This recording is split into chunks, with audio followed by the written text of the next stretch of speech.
We've all been keeping up with the cyclone updates over the last 24 hours. It's obviously the talk of the town.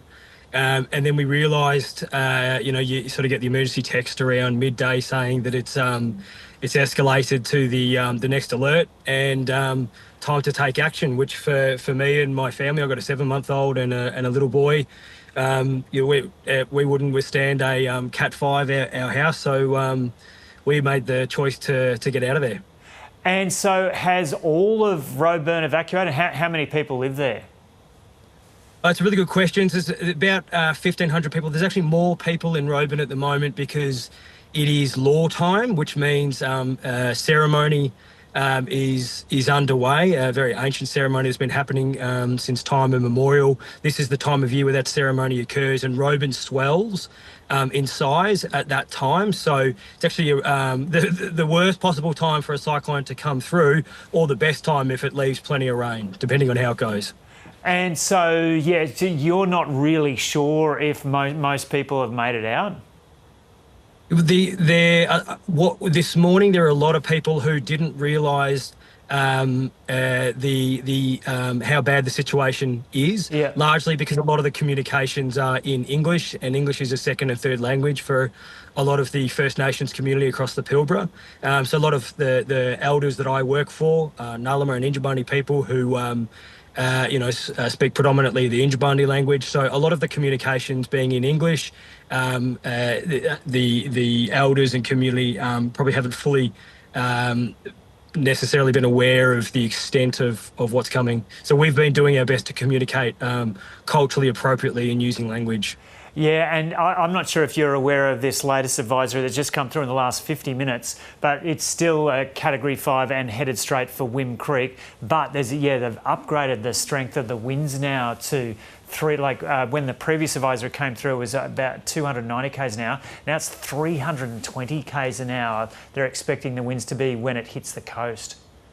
Yeah, one of the most brutal outcomes is that a huge portion of the community's in government and social housing, and they're really old homes. So a lot of the community were forced off country into the Roebourne area and now live in social housing, and those homes are really old, asbestos built, and we're really nervous about what will happen. You get a 300-kilometre wind directed at these old homes, and there's sometimes in some of the homes there's 18 people. Overcrowding is a serious issue, so we're very concerned about what will happen to infrastructure, flash flooding, and how people will continue to access supplies. Yeah, and I might just clarify, those 320 k an hour winds, they're close to the core. Roebourne is still kind of in the outer area of that, but presumably if things go as they are expected to at the moment, the winds will still be really strong, but maybe not to that kind of strength. And so, Sean Paul, have you been through a few cyclones up that way?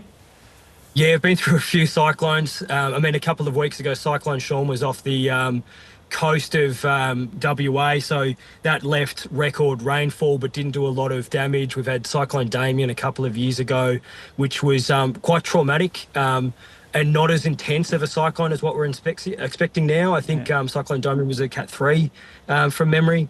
And that itself is terrifying, seeing winds that extreme. And yet when you're in the centre of the cyclone, it is absolutely terrifying. But even when you're 200 kilometres away, what tends to happen is extreme winds and extreme rain. All across the Pilbara, people will be feeling it.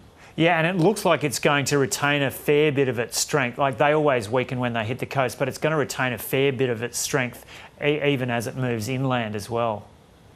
Yeah, that's right. And it looks at the moment like it head toward communities like Nuruwana and Waymore, some of the remote Aboriginal communities. And again, their areas, like Nuruwana's had law ceremony out there as well. So there's a lot of people out bush who don't have mobile reception, who don't have access to the same means of communication. So we're trying to link in with some of those elders and community members to make sure they know what's coming. But we can...